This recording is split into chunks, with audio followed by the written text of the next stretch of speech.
नमस्कार, tally tutorial chapter 1 में आपका स्वागत है। आज हम अकाउंट्स के कुछ रूल्स पढ़ेंगे, अकाउंटिंग पढ़ेंगे कि क्या होता है। हम यहाँ पर स्टार्ट करते हैं। अकाउंटिंग क्या होता है? Accounting is a process of recording, organising, summarising and analysing financial information. Accounting financial information को रिकॉर्ड करने का, उसका जो डाटा होता है फाइनेंशियल इंफॉर्मेशन, उसको रिकॉर्ड करने का, ऑर्गेनाइज करने का, समराइज करने का एंड में एनालाइज करने का पूरा प्रोसेस को हम अकाउंटिंग कहते हैं। Financial information is presented to owners, investors, managers and other interested parties. जो हमारा फाइनेंशियल इंफॉर्मेशन होता है ये ओनर्स को, यानी कि जो मालिक हैं उन्हें, इन्वेस्टर जो इन्वेस्ट करते हैं, managers and other interested party जो होती हैं उनको प्रेजेंट किया जाता है हमारा financial information. Accounting system helps to gather all financial data and create periodic reports called financial statement. Accounting system help करता है सारा फाइनेंशियल डाटा गैदर करने में एक साथ, एंड पीरियोडिक रिपोर्ट जैसे मंथली हो गया, क्वार्टरली हो गया, हमें जैसी भी रिपोर्ट्स बनानी है हम रिपोर्ट्स बना देते हैं। सो उसे हम कहते हैं फाइनेंशियल स्टेटमेंट। अब हम पढ़ते हैं यहाँ पर types of account. Types of account में हमारा आता है real account. Those account which represent assets are called real account. Real account जो कि हमें एसेट्स रिप्रेजेंट करते हैं, सो हम उसे रियल अकाउंट कहते हैं। इसके एग्जाम्पल है land and buildings, cash, plant and machine, ये सभी रियल अकाउंट के एग्जाम्पल्स हैं।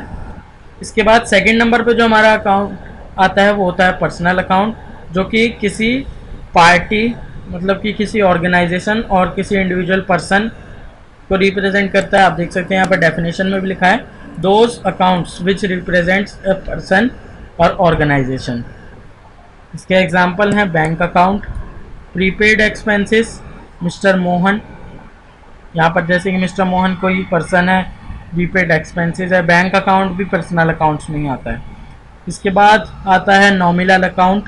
Nominal accounts are accounts where income and expenses are recorded. जहाँ हम अपने इनकम एक्सपेंसेस को रिकॉर्ड करते हैं उस अकाउंट को हम नॉमिनल अकाउंट कहते हैं। इसके एग्जांपल है जैसे कि हम परचेस करते हैं, सो उसे हम रिकॉर्ड करते हैं, सो वो नॉमिनल अकाउंट में होता है। वेजेस हो जाता है, सैलरी हो जाता है, कमीशन रिसीव जो होती है वो होता है नॉमिनल अकाउंट में। सो हम इसके लिए अब इसके रूल पढ़ते हैं। आप देख सकते हैं यहाँ पर गोल्डन रूल ऑफ अकाउंटिंग आ चुका है, इसे हम 3 गोल्डन रूल ऑफ अकाउंटिंग भी कहते हैं। जहाँ पर हमें रियल अकाउंट से पहला वहाँ पर दिया है व्हाट कम्स इन, जो हमारे पास आता है, जो आ रहा है उसे डेबिट में डालते हैं, एंड व्हाट गोज आउट जो कि हमारे यहाँ से जा रहा है, जैसे कि कुछ भी कैश जा रहा है या फिर कुछ सामान जा रहा है, गुड्स जा रहा है, कुछ भी जा रहा है, सो उसे हम क्रेडिट में डालेंगे, एंड व्हाट कम्स इन सो हम उसकी एंट्री करके डेबिट में डालेंगे। इसके बाद पर्सनल अकाउंट में इसे हम कहते हैं the receiver and the giver. Debit the receiver, credit the giver. The receiver मतलब डेबिट में हम अपना द रिसीवर डालते हैं, जो रिसीवर होता है उसे हम डेबिट में डालते हैं, एंड जो गिवर यानी कि जो हमें दे रहा है वो क्रेडिट में डालते हैं। सो इसके लिए अब थर्ड नंबर पर है नॉमिनल अकाउंट, जिसके अंदर हमें आता है, यहाँ पर इसके अंदर हमें मिल जाता है all expense and loss. Debit में all expense and loss, and credit में ऑल इनकम एंड प्रॉफिट। यहाँ पर एक्सपेंस एंड लॉस डालेंगे, एंड यहाँ पर अपनी इनकम एंड प्रॉफिट डालेंगे क्रेडिट में। सो यहाँ पर हमें मिलता है एप्लीकेबल टू, ये किसके ऊपर एप्लीकेबल होता है। सो में यहाँ एग्जाम्पल्स दिए गए हैं, हमने अभी पढ़े थे एग्जाम्पल, हम इसमें भी पढ़, तो चलिए पढ़ते हैं। रियल अकाउंट्स में this rule is applicable to all assets of the business. जो हमारे बिजनेस हैं उसके सभी एसेट्स पे ये रूल अप्लाई होता है, जैसे कि cash, land, building, plant, machine, furniture, fixture, trademarks etcetera. इसके बाद पर्सनल अकाउंट्स में देखते हैं कि ये किसके ऊपर एप्लीकेबल होता है। सो इसमें एप्लीकेबल में लिखा है this rule is applicable to persons, artificial person and representative persons. ये सिर्फ पर्सन्स एंड ऑर्गेनाइजेशन के ऊपर ही एप्लीकेबल होता है। जैसे कि यहाँ पर दिया है हमें Aman, Ram and sons, happiest store, bank account and outstanding salary, prepaid expenses etcetera. इसके बाद थर्ड नंबर पर है नॉमिनल अकाउंट, जिसके अंदर हमें दिया है this rule is applicable to all expenses, income and losses, profits.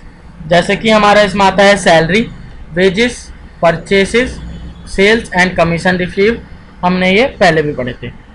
अब हम इसके कुछ एग्जांपल देखेंगे ट्रांजैक्शंस की, सो हम उसे ओपन कर लेते हैं। यहाँ पर हमें इसकी कुछ ट्रांजैक्शन दिए गई हैं, आप देख सकते हैं real account transaction, personal account transaction and nominal account transaction.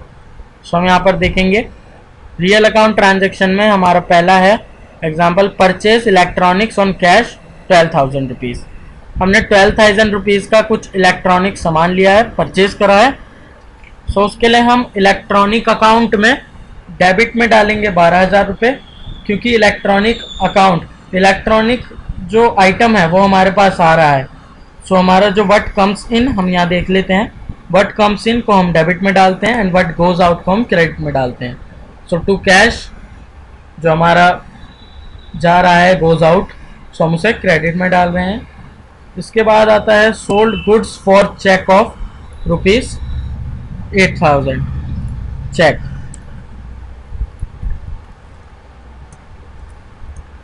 Sold goods for cheque of rupees इतना। सो हम यहाँ पर सोल्ड गुड्स, हम यहाँ पर बेच रहे हैं, अपना कुछ सामान बेच रहे हैं, गुड्स फॉर चेक, चेक के थ्रू 8,000 रुपीज़ में।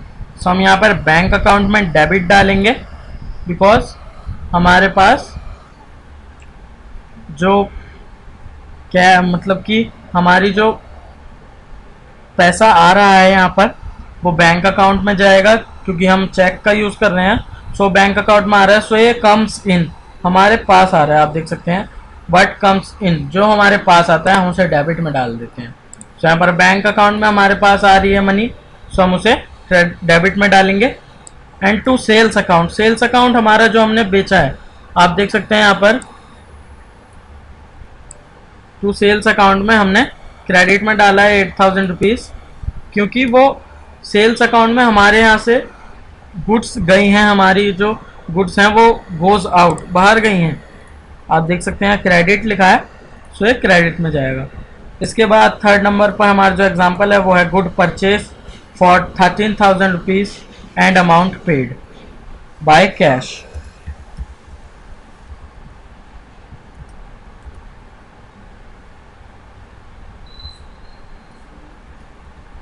Goods purchase for ₹13,000 and amount paid by cheque, ये भी चेक से पेड हुआ है। हमने यहाँ पर गुड्स परचेज करी है, खरीदी है। सो हम यहाँ परचेज अकाउंट में डेबिट डालेंगे, क्योंकि हमारे पास परचेज अकाउंट जो हमने गुड्स परचेज करी हैं वो हमारे पास आ रही हैं। सो हम उसे डेबिट करेंगे, डेबिट में डालेंगे। एंड टू बैंक अकाउंट, क्योंकि हमने चेक का यूज़ करा है, सो बैंक में पैसा हमारे यहाँ से जा रहा है, व्हाट गोज आउट हमारे यहाँ से जा रहा है, सो हम उसे क्रेडिट में डाल रहे हैं। सो ये थी कुछ रियल अकाउंट के ट्रांजैक्शन। अब हम पढ़ेंगे पर्सनल अकाउंट्स ट्रांजैक्शन। इसमें हमारा पहला है purchase electronics from RK electronic for 13,000 rupees, 30,000 rupees, जिसके अंदर हम परचेज अकाउंट बनाएंगे and to RK electronic account बनाएंगे। सो उसमें हम देख सकते हैं हमने परचेज अकाउंट में 30,000 रुपीज़ डेबिट में डाले हैं एंड आरके इलेक्ट्रॉनिक्स अकाउंट में क्रेडिट में डाले हैं, बिकॉज यहाँ पर हम देख सकते हैं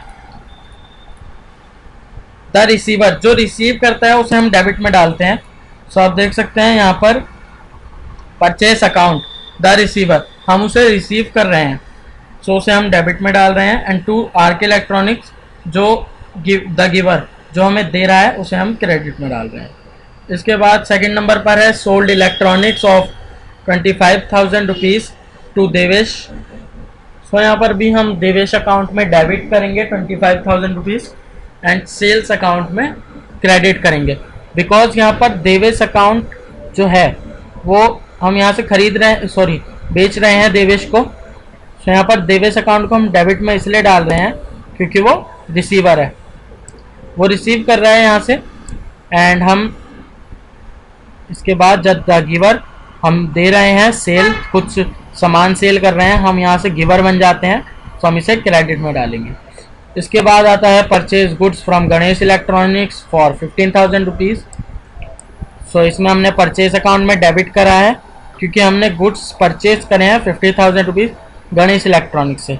सो ये हमारा purchase account giver the receiver हो जाएगा डेबिट में परचेज अकाउंट, क्योंकि हमें जो भी हमने गुड्स परचेज करा है वो हमें रिसीव हो रहा है। सो हम इसे रिसीवर के डेबिट में डाल देंगे 15,000 रुपीज़। इसके बाद आता है टू गणेश इलेक्ट्रॉनिक्स अकाउंट, जो कि हम 15,000 रुपये क्रेडिट कर रहे हैं क्योंकि ये द गिवर है, गिवर हमें दे रहा है सामान, तो हम इसका क्रेडिट में डालेंगे। आप देख सकते हैं यहाँ पर लिखा है debit the receiver and credit the giver. इसके बाद हम nominal account all expense and loss all income and profit सीखेंगे। सो हमारी नॉमिनल अकाउंट ट्रांजैक्शन यहाँ पर आ चुकी है। सो हम इसे यहाँ से देखेंगे, तो हम इसमें इसे वापस ओपन कर लेते हैं। यहाँ पर है पेड सैलरी 14,000 रुपीज़। हमने यहाँ पर सैलरी पेड करी है 14,000 रुपीज़। सो हम इसकी एंट्री करते हैं। सैलरी अकाउंट में हम डेबिट करेंगे क्योंकि हम सैलरी, हम देख सकते हैं यहाँ पर इमेज में कि यहाँ पर लिखा है डेबिट में ऑल एक्सपेंस एंड लॉस, जो हमारा एक्सपेंस जो हमें उससे दे रहे हैं सैलरी, सो उसे हम डेबिट में डालेंगे। उसके पास जा रही है, सो हम उसे डेबिट में डालेंगे। And all income and profit को हम क्रेडिट में डालेंगे। तो टू कैश अकाउंट को हम क्रेडिट में डाल रहे हैं क्योंकि ये प्रॉफिट है। इसके बाद आता है कैश सेल्स 5,000 रुपीज़, जिसके अंदर हम cash account cash sales 5,000 rupees, इसके अंदर हम कैश अकाउंट को डेबिट में डालेंगे एंड सेल्स अकाउंट को क्रेडिट में डालेंगे क्योंकि